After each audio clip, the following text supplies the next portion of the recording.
Ni hao, halo semuanya, kembali lagi dengan Nubarta. Nonton bareng kita.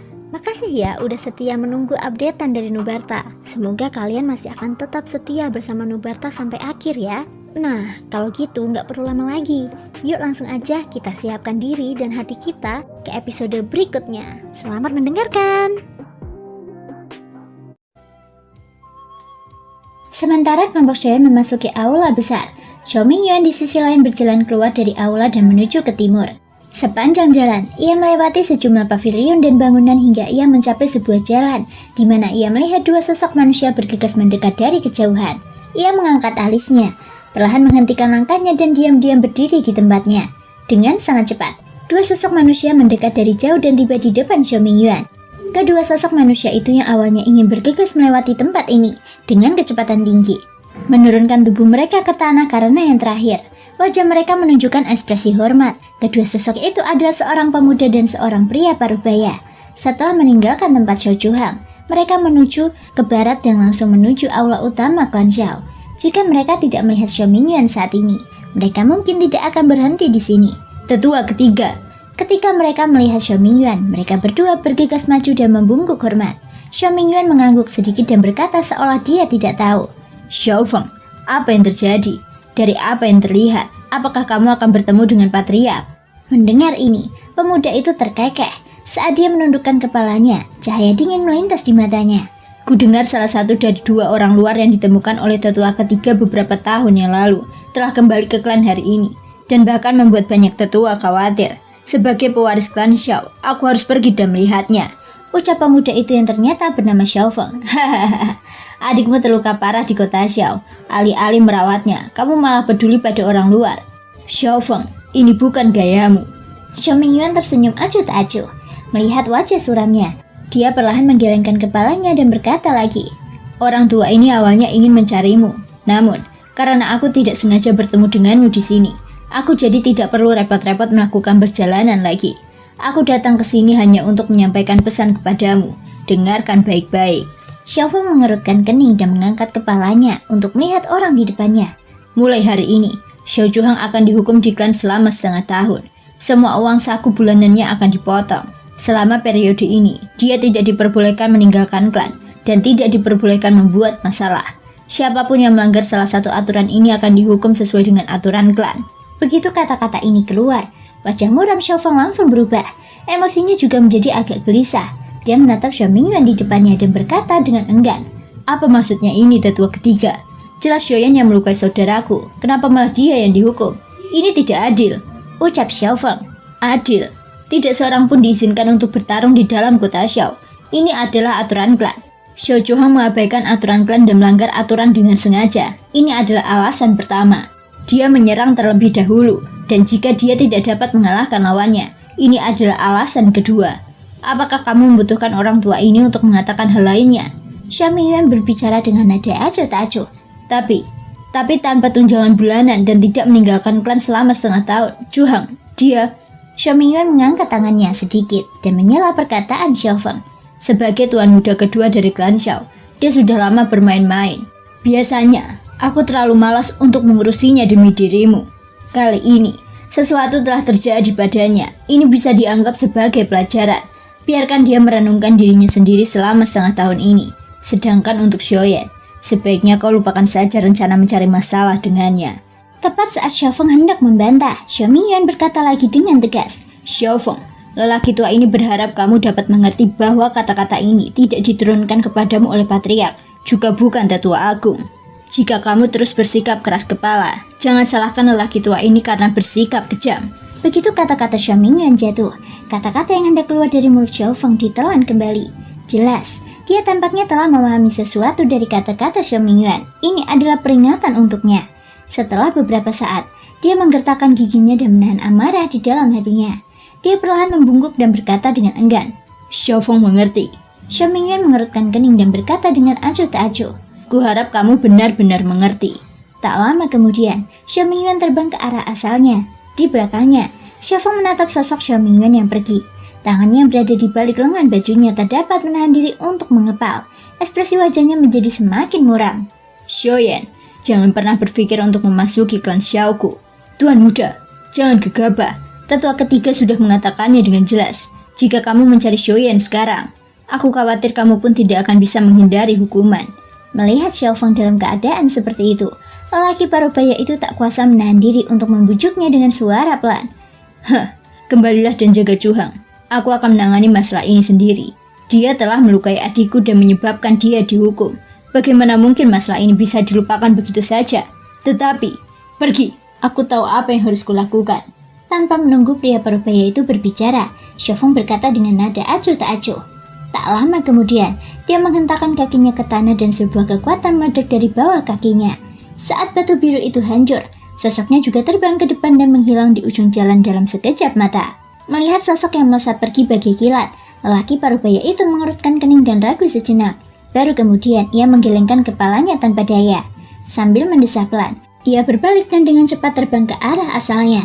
Di sisi lain, Xiaoyan dan Xiaoxuan baru saja keluar dari aula. Meskipun Patriark Xiao Yuhang telah banyak bicara selama periode waktu ini, Xiaoyan tidak memiliki sedikit pun niat untuk goyah. Saat ini, dia tidak memiliki kesan yang baik tentang klan Xiao. Jika Xiaoxuan tidak ada di sini, dia pasti sudah berbalik dan pergi sejak lama. Mengapa dia terus tinggal di sini? Mereka berdua mundur dari aula satu demi satu dan segera bertemu Xiao Mingyuan yang telah kembali. Hahaha, bagaimana? Apakah si kecil setuju untuk kembali ke klan? Melihat mereka berdua, tatapan Xiao Mingyuan langsung tertuju pada Xiaoyan dan berkata sambil tersenyum. Sekarang, Xiaoyan telah kembali. Misinya dapat dianggap telah lebih dari setengah selesai. Selama Xiaoyan bersedia bergabung dengan klan Xiao dan menjadi anggota klan Xiao, itu akan menjadi hal yang baik baginya dan Xiaoyan. Mendengar ini, Xiaoyan menurunkan alisnya dan berkata perlahan, maafkan aku. Aku khawatir aku telah mengecewakan tetua ketiga. Xiao Mingyuan sedikit terkejut. Dia tidak menyangka akan mendapat hasil seperti itu. Setelah ragu sejenak, dia mengubah nada bicaranya dan berkata sambil tersenyum. Tidak apa-apa. Lagi pula kau baru saja kembali. Wajar saja kau tidak terbiasa dengan hal itu. Setelah beberapa saat, tetua pertama masih menyendiri. Saat dia keluar, dia mungkin akan bertemu denganmu. Kita akan membicarakan semuanya saat waktunya tiba. Xiaoyan tersenyum dan mengangguk sebagai jawaban. Xiaoxuan di sampingnya juga menunjukkan ekspresi hormat. Namun, Xiao Mingyuan tidak terlalu memperhatikan Xiaoxuan sebelumnya. Pada saat ini, ketika dia melihat Xiaoxuan lagi, dia samar-samar merasa ada sesuatu yang berbeda. Xiaoxuan yang selalu bersikap rendah hati sebenarnya memiliki ketajaman tersembunyi. Xiao Mingyuan sedikit mengernyit saat dia merasa terkejut di dalam hatinya. Suara angin kencang tiba-tiba terdengar dari belakang mereka. Tak lama kemudian, sesosok manusia muncul di depan mereka bertiga dalam sekejap mata. Xiaofeng, apakah yang kukatakan tadi tidak cukup jelas? Xiao Mingyuan mengerutkan keningnya. Xiaofeng tentu akan mengingat kata-kata tetua ketiga. Namun, ada orang luar yang kembali ke klan hari ini, dan aku harus datang dan melihatnya juga. Xiaofeng tersenyum tipis. Pandangannya melewati Xiao Mingyuan dan menyapu kedua orang di sampingnya. Seketika, pandangannya tertuju pada Xiaoyan. Senyum muncul di wajahnya saat dia berkata, aku yakin ini pasti Xiaoyan. Hari ini, bahkan sebelum kau tiba di aula utama, namamu sudah terkenal di klan Xiaoku. Meskipun wajah Xiaofeng penuh dengan senyuman, Xiaoyan dapat dengan jelas merasakan dinginnya tatapan mata orang itu. Seketika, Xiaoyan tidak dapat menahan rasa terkejut di dalam hatinya. Ini jelas pertama kalinya ia bertemu dengan orang ini. Mengapa orang ini menunjukkan permusuhan terhadapnya? Namanya Xiaofeng. Xiao Juhang yang terluka parah karenamu sebelumnya adalah adiknya. Xiao Mingyuan menatap Xiaofeng dan memperingatkan Xiaoyan dengan suara rendah. Xiaoyan mengangkat alisnya saat mendengar ini. Baru saat itulah dia mengerti. Tidak heran Xiaofeng begitu galak saat pertama kali melihatnya. Ternyata dia adalah kakak laki-laki Xiao Juhang. Sebelumnya, ku dengar Xiao Juhang dipanggil Tuan Muda kedua. Dari kelihatannya, Xiaofeng ini seharusnya adalah Tuan Muda pertama klan Xiao. Xiaoyan menganggukkan kepalanya dengan cara yang tidak dapat dideteksi. Dia merenung dalam hati. Mampu menjadi pewaris klan Xiao, kultivasi Xiaofeng jelas luar biasa. Dari pandangan pertama saja, dia tidak akan lebih lemah dari Bai Ruoxuan dari klan Bai. Anak kecil, kau harus berhati-hati. Xiaofeng dan saudaranya tidak memiliki siapapun yang bisa diandalkan di klan. Adiknya adalah lawannya. Hari ini, kau telah melukai Xiao Juhang dengan parah. Orang ini pasti akan mencari masalah denganmu di masa depan. Namun dengan adanya orang tua ini di sini hari ini, kau bisa tenang. Xiao Mingyuan melirik Xiaoyan dengan meyakinkan. Tak lama kemudian, tatapannya kembali ke Xiaofeng sambil sedikit mengernyit dan berkata dengan suara yang dalam. Xiaofeng, Sekarang setelah kamu melihat mereka, bukankah seharusnya kamu membiarkan mereka pergi? Sambil berbicara, dia hendak memimpin Xiaoyan dan melewatinya. Adikku berkelahi dengan seseorang di kota Xiao hari ini, dan kembali dengan luka serius. Sejauh yang aku tahu, itu dilakukan oleh Tuan Xiaoyan kan? Namun kata-kata yang diucapkan Xiaofeng langsung membuat suasana langsung menegang. Bahkan beberapa penjaga di sekitarnya diam-diam tercengang saat mereka menatap Xiaoyan dengan heran. Jelas mereka mengerti arti di balik kata-kata Xiaofeng. Dia baru saja masuk ke klan Xiao, tetapi dia sudah menaruh dendam pada putra mahkota. Ini bukan hal yang baik. Xiaofeng. Wajah Xiao Mingyuan sedikit muram saat dia berkata dengan suara serius. Hahaha, jangan khawatir. Aku sudah tahu apa yang terjadi. Karena Chu Hang lebih rendah, aku tentu tidak punya apa-apa untuk dikatakan. Hanya saja, tujuan utamaku datang ke sini adalah untuk bertarung denganmu.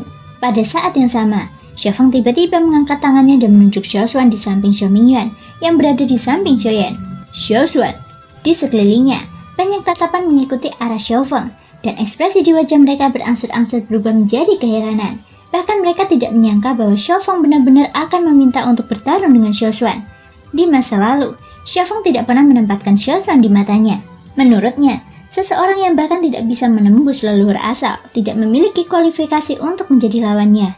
Namun hari ini, kata-kata yang tak terkendali seperti itu sebenarnya telah dipatahkan oleh Xiaofeng sendiri. Meskipun demikian, ada beberapa orang yang hadir yang dapat melihat beberapa petunjuk dari sikap Xiao Mingyuan terhadap Xiaofeng. Yang pertama jelas tidak mau membiarkan Xiaofeng bertarung dengan Xiaoyan. Karena tekanan Xiao Mingyuan, yang terakhir pasti memiliki beberapa kekhawatiran. Namun, pada saat ini, Xiaofeng dengan tegas mengarahkan ujung tombaknya ke arah Xiaoshuan di sampingnya. Semua orang yang hadir mengerti bahwa Xiaoshuan jelas bukan tandingan Xiaofeng, mengingat perbedaan dalam kultivasi mereka. Dengan cara ini, jika Xiaoshuan tidak dapat menerima tantangan tersebut, orang yang dapat menggantikannya untuk bertarung dengan Xiaofeng tentu saja adalah Xiaoyan.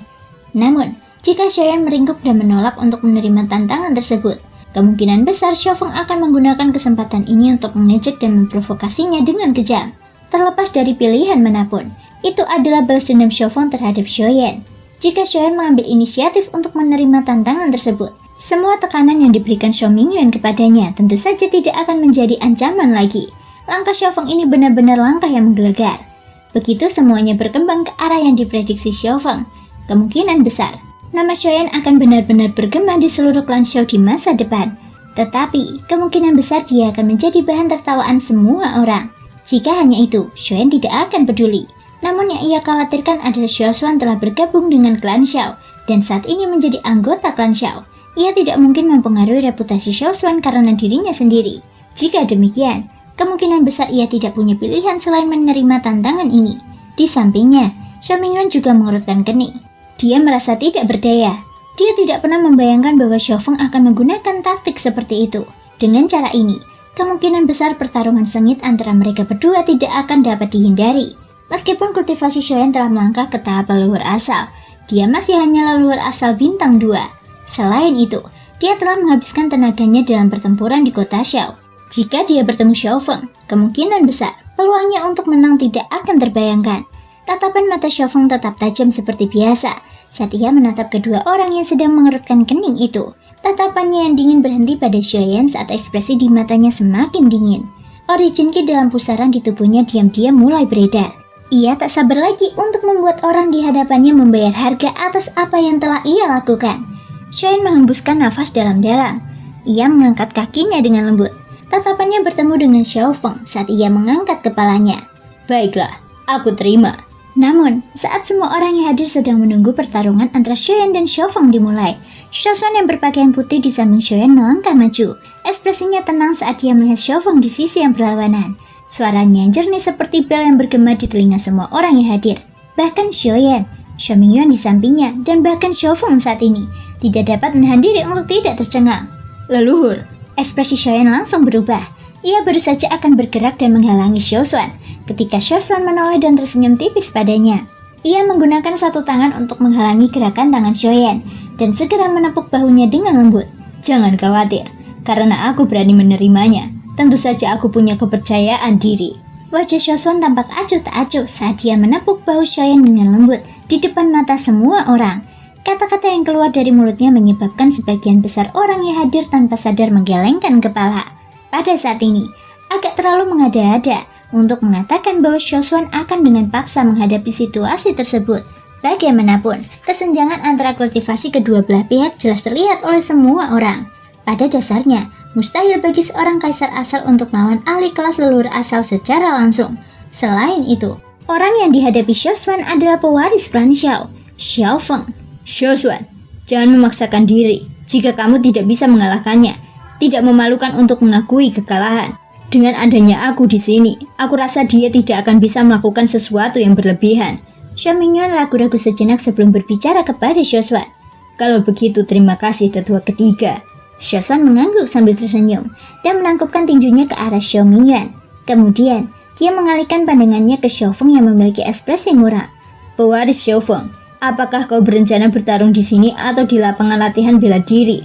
Xiaoshuan menoleh untuk melihat aula utama yang tidak terlalu jauh dari mata mereka dan mengalihkan pandangannya ke penjaga di sekitarnya. Bertarung di depan aula utama klan Xiao bukanlah sesuatu yang bisa dibanggakan. Begitu keributan terjadi, itu mungkin akan membuat eselon atas klan Xiao khawatir. Menurutku, tidak ada gunanya membuang-buang waktu. Mari kita bertarung di sini dan segera mengakhirinya. Aku yakin tidak akan ada keributan. Xiao Feng tersenyum lebar. Kakinya tiba-tiba melangkah maju saat angin berputar di sekujur tubuhnya. Saat angin berputar, angin itu langsung berubah menjadi dinding angin yang tak terlihat.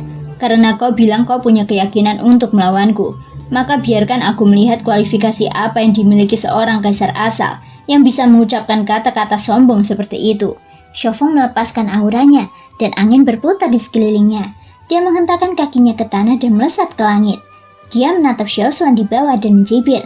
Xiaoshuan tersenyum tipis sebagai tanggapan, dan tatapan tajam melintas di matanya yang hitam pekat. Sosoknya bergerak, dan ketika dia muncul kembali, dia sudah berada di langit. Dia menggenggam dua jari tangan kanannya dan melambaikannya dengan lembut. Hembusan angin berkumpul di ujung jarinya. Kelihatannya biasa saja, tetapi disertai dengan suara siulan yang tajam, dan Origin Ki di sekitarnya tanpa sadar berkumpul ke arahnya. Melihat pemandangan ini, para penjaga di bawah segera melirik. Bahkan mata Xiao Mingyuan berbinar karena terkejut. Mampu mengumpulkan angin sejauh itu, orang bisa melihat seberapa dalam pemahaman Xiaoshuan tentang jalan angin. Sepertinya dia tidak membuat kemajuan dalam beberapa tahun terakhir. Sambil mendesah pelan, Xiao Mingyuan menatap Xiaoshuan di langit dan tak kuasa menahan diri untuk tidak menunjukkan ekspresi penyesalan. Jika kultivasi Xiaoshuan tidak mengalami kemacetan, ia akan menjadi bintang baru paling cemerlang di klan Xiao. Namun, semua ini terhenti tiba-tiba. Pada akhirnya, akan sulit baginya untuk menjadi ahli sejati. Di sampingnya, Xiaoyan tak dapat menahan diri untuk tidak mengerutkan kening lagi saat mendengar desahan lelaki tua itu. Meskipun ia memiliki beberapa tebakan tentang situasi Xiaoshuan di klan Xiao, dari nada bicara Xiao Mingyuan, kemungkinan besar itu jauh dari apa yang ia bayangkan. Jujur saja ini juga salahku.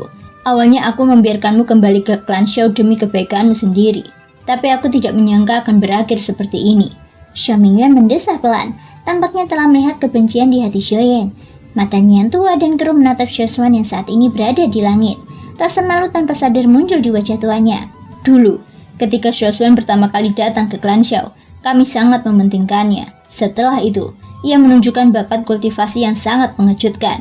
Mengandalkan sumber daya kultivasi klan, kultivasinya melonjak dari raja asal bintang ke-8 ke puncak kaisar asal hanya dalam waktu 2 tahun. Lelaki tua itu berbicara perlahan saat cahaya bintang yang terang bersinar dari matanya. Meskipun ini adalah masalah beberapa tahun yang lalu, hal itu masih mengherankan jika dipikirkan sekarang. Hanya dalam waktu 2 tahun, kultivasinya telah mengalami kemajuan yang sangat pesat. Kecepatan kultivasi yang mengerikan seperti itu mungkin tak tertandingi di seluruh benua selama ribuan tahun. Setelah menghembuskan nafas panjang, Xiao Mingyuan memfokuskan pikirannya dan melanjutkan.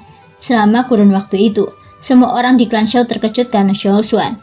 Demi alasan keamanan, tetua pertama dan pemimpin klan berulang kali memberi perintah untuk menutup rapat berita di dalam klan Xiao dan tidak membocorkannya. Siapapun yang tidak patuh akan dibunuh tanpa ampun. Xiaoyan mengangkat alisnya begitu kata-kata ini keluar, bahkan ekspresinya sedikit berubah. Dia tidak pernah menyangka bahwa petinggi klan Xiao akan begitu tegas. Untuk menutup berita, mereka bahkan membunuh anggota klan mereka sendiri. Selama kurun waktu itu, tidak seorang pun di klan Xiao diizinkan keluar. Banyak orang meninggal di kota-kota bawahan klan Xiao, termasuk kota Xiao. Dapat dikatakan bahwa darah mengalir seperti sungai. Ucap Xiao Mingyuan. Klan Xiao sudah menutup rapat berita itu. tapi masih ada orang yang menyebarkannya keluar. Cheyenne mengerutkan kening karena dia tidak bisa menahan rasa terkejutnya. Dengan cara klan Xiao, hal seperti itu masih bisa terjadi. Itu agak konyol. Tidak ada berita yang tersebar keluar.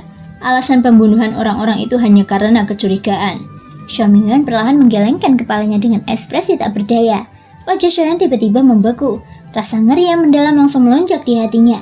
Alasan pembunuhan itu hanya karena kecurigaan. Bahkan seorang ahli, tindakan seperti itu agak terlalu kejam. Mengenai hal ini, Xiao Mingyuan tersenyum tetapi dia tidak merasa terlalu bersalah.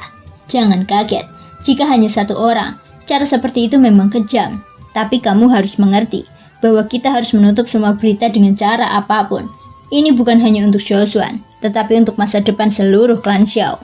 Dengan kecepatan kultivasi Xiaoshuan saat itu, nasib klan Xiao akan berada di tangannya jika tidak ada kecelakaan. Hukum rimba, ini adalah kebenaran abadi di setiap zaman. Terima kasih semua sudah mau mendengarkan dari awal sampai akhir. Sampai jumpa di episode berikutnya.